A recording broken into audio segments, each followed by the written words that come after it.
ಬಹುತೇಕರು ಬೆಳಗ್ಗೆ ಬೇಗ ಎದ್ದೇಳಬೇಕು ಅಂತ ಹೇಳಿ ಅಲ್ರಾಮನ್ನ ಇಟ್ಕೊಂಡಿರ್ತಾರೆ. ಅದೇ ರೀತಿ ರಾತ್ರಿ ಬೇಗ ಮಲಗಬೇಕು ಅಂತ ಹೇಳಿ ಯಾರೂ ಕೂಡ ಅಲ್ರಾಮ್ ಇಟ್ಕೊಳ್ಳೋದಕ್ಕೆ ಮುಂದಾಗುವುದಿಲ್ಲ. ಅವರೆಲ್ಲರ ಮನಸ್ಥಿತಿ ಹೇಗೆ ಅಂತ ಹೇಳಿದ್ರೆ ಪರಿಪೂರ್ಣವಾಗಿ ನಿದ್ರೆ ಮಾಡೋದಕ್ಕೆ ಸಾಧ್ಯನೇ ಇಲ್ಲ ಅಂತ ಹೇಳಿ. ಇದನ್ನು ಹೊರತುಪಡಿಸಿ ಪರಿಪೂರ್ಣ ನಿದ್ದೆ ಮಾಡಬಹುದು ಅನ್ನೋದಾದ್ರೆ ಅದನ್ನು ನೀವು ಯಾವ ರೀತಿ ವ್ಯಾಖ್ಯಾನಿಸ್ತೀರಾ ಗುರುಗಳೇ? ಹರಿ ಓಂ ಶ್ರೀ ಗುರುಭ್ಯೋ ನಮಃ.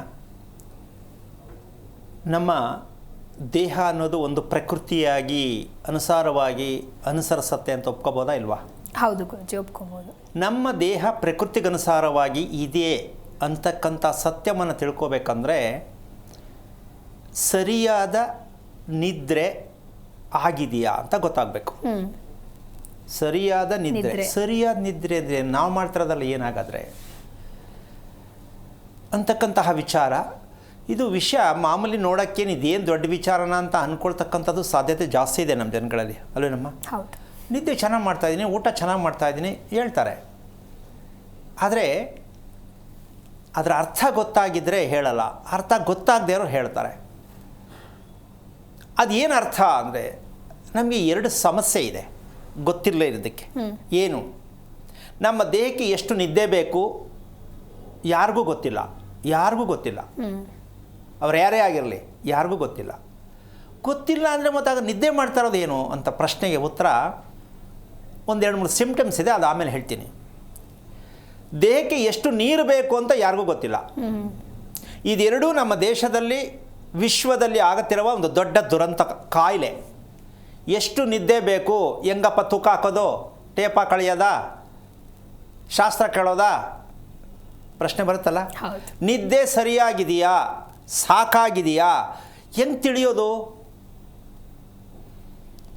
ಸೊ ನಮಗೆ ಅತಿ ಮುಖ್ಯವಾಗಿ ನಾವು ಏನೇನೆಲ್ಲ ಓಡಿಸ್ತಾ ಇದ್ದೀವಿ, ಏನೇನೆಲ್ಲ ನಾವು ತಲೆಯನ್ನು ಸಿಕ್ಕಾಬಟ್ಟೆ ಇಟ್ಕೊಂಡಿದ್ದೀವಿ ಅಂತಕ್ಕಂತಹ ವಿಚಾರಕ್ಕೆ ಸರಿಯಾದ ನಿದ್ದೆ ನಮ್ಮ ದೇಹಕ್ಕೆ ಎಷ್ಟು ಬೇಕು, ಸರಿಯಾದ ನೀರು ಎಷ್ಟು ನಮ್ಮ ದೇಹಕ್ಕೆ ಬೇಕು ಅಂತ ತಿಳ್ಕೊಳ್ತಕ್ಕಂಥ ವಿಚಾರ.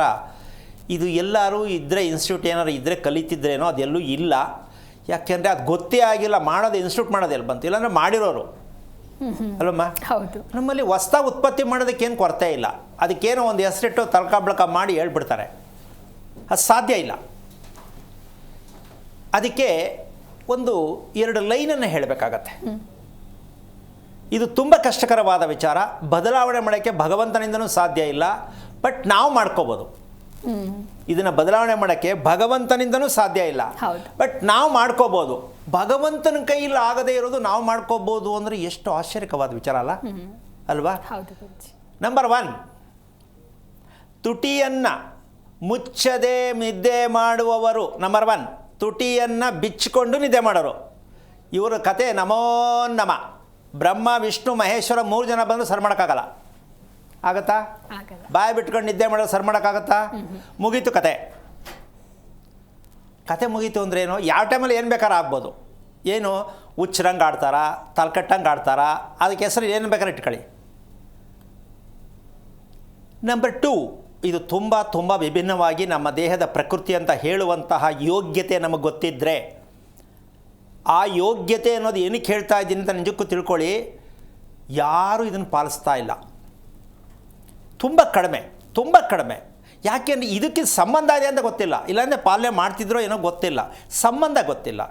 ಎರಡನೇದು ಅತಿ ಮುಖ್ಯ ಯಾವುದು ಅಂದರೆ ತುಟಿಯನ್ನು ಮುಚ್ಚಿ ಊಟ ಮಾಡುವುದನ್ನು ಕಲಿಯಬೇಕು. ಇದು ಜೀವನದ ಭಗವಂತ ನಿಮ್ಮಲ್ಲೇ ಇದ್ದಾನೆ ಅನ್ನೋದಕ್ಕೆ ಇದನ್ನು ಸೆನ್ಸ್ ಅಂತ ಇಂಗ್ಲೀಷಲ್ಲಿ ಹೇಳ್ತಾರಲ್ಲ, ಇರಬೇಕು ಅಂತಾರೆ ಅಲ್ವಮ್ಮ. ಇರಬೇಕು ಅಂತ ಹೇಳೋರಿಗೆ ಅದರ ಅರ್ಥ ಗೊತ್ತಾಗಿಲ್ಲ. ತುಟಿಯನ್ನು ಮುಚ್ಚಿ ಊಟ ಮಾಡುವುದು ಸೂಕ್ತ ಅಂತ ಗೊತ್ತಿದೆಯಾ ಜನಕ್ಕೆ? ಬಗಳ್ಕೊಂಡೇ ತಿನ್ನೋದು. ಯಾಕೆ ಬಗಳ್ಕೊಂಡು ಅಂತ ಹೇಳ್ತೀನಿ ಅಂದರೆ, ಈ ಪದ ಅದಕ್ಕೆ ಬಳಸರೆ ಮಾತ್ರ ನಿಜಕ್ಕೂ ಒಂದು ಸಾರ್ಥಕವಾದ ವಿಚಾರ ಆಗೋದು. ಬಗಳೋದೇ ನಮ್ಮ ಕೆಲಸ. ಬಗಳೋದು ಯಾರು? ನಾಯಿ. ಹಂಗಂದು ನಾವು ನಾಯ ಅಲ್ಲ, ಆ ಥರ ಆಗ್ಬಿಟ್ಟಿದ್ದೀವಿ. ನಮಗೆ ವಿಧಿ ಇಲ್ಲ. ಈ ಎರಡು ಸಾಧ್ಯತೆಗಳನ್ನು ಪ್ರಪಂಚದ ಇತಿಹಾಸದಲ್ಲಿ ಯಾವುದೇ ಸೈನ್ಸಲ್ಲಿ ರೆಡಿ ಮಾಡೋಕ್ಕಾಗತ್ತಾ? ತುಟಿ ಬಿಚ್ಚದೆ ಊಟ ಮಾಡಬೇಕು ಅಂತ ಯಾವುದೇ ಪ್ರಜ್ಞಾವಂತರಿಗೆ ಗೊತ್ತಿದೆಯಾ? ಶಾಸ್ತ್ರ ಅಂತ ಹೇಳ್ತಾರೆ. ಇದಕ್ಕೆ ಏನು ಶಾಸ್ತ್ರ ಅಂತ ಹೇಳ್ತಾರೆ ಅಂದರೆ, ದೇಹಶಾಸ್ತ್ರ ಯಾವುದು ಅಂದರೆ ಇದು. ತುಟಿಯನ್ನು ಬಿಚ್ಚದೇ ಮಾಡುವ ಊಟ ಆಗತ್ತೆ ಅಂತೀಯ, ಕಷ್ಟ ಅಂತೀಯಮ್ಮ? ಕಷ್ಟ ಗುರೂಜಿ. ಕಷ್ಟನಾ? ಹೀಗೆ ಆಗ್ಬಿಟ್ಟಿದ್ದೀವಿ ನಾವೆಲ್ಲ, ಹಿಂದಕ್ಕೆ ಹಾಕ್ಬಿಟ್ಟಿದ್ದೀವಿ. ಯಾಕೆ ಅಂದರೆ ಮದುವೆ ಇಲ್ಲದೆ, ಮದುವೆ ಆಗದೆ, ಮದುವೆ ಮಾಡಿಕೊಂಡು ಯಾವ ಲೆಕ್ಕದಲ್ಲಿ ಹೇಳಿದ್ರು ಕಷ್ಟ ಅಂತಲೇ ಅಂದ್ಕೊಂಡಿರೋದು ನಾವು. ಮದುವೆ ಮಾಡ್ಕೊಳ್ದೆ ಇರೋಕ್ಕೂ ಆಗಲ್ಲ, ಅದು ಕಷ್ಟ. ಮದುವೆ ಮಾಡ್ಕೊಂಡಿರೋಕ್ಕಾಗಲ್ಲ, ಅದು ಕಷ್ಟ. ಈ ಕಷ್ಟ ಅಂತ ಬಂದರೆ ಈ ವಿಚಾರವನ್ನು ನಾವು ಟ್ಯಾಲಿ ಮಾಡ್ಕೋಬೇಕು. ಯಾವುದಕ್ಕೂ ಒಪ್ಪಲ್ಲ, ಯಾವುದು ಸರಿಗೆ ಆಗ್ತಾ ಇಲ್ಲ ಅಂದರೆ ನಾವು ತುಟಿಯನ್ನು ಮುಚ್ಚಿ ಊಟ ಮಾಡುವ ಕ್ರಮ ಗೊತ್ತಿಲ್ಲದ ಕಾರಣ ಜೀವನದಲ್ಲಿ ಯಾವುದೂ ಕೂಡ ನಿಮ್ಮ ಕೈಗೆ ಸಿಗಲ್ಲ, ಯಾವುದೂ ಕೂಡ.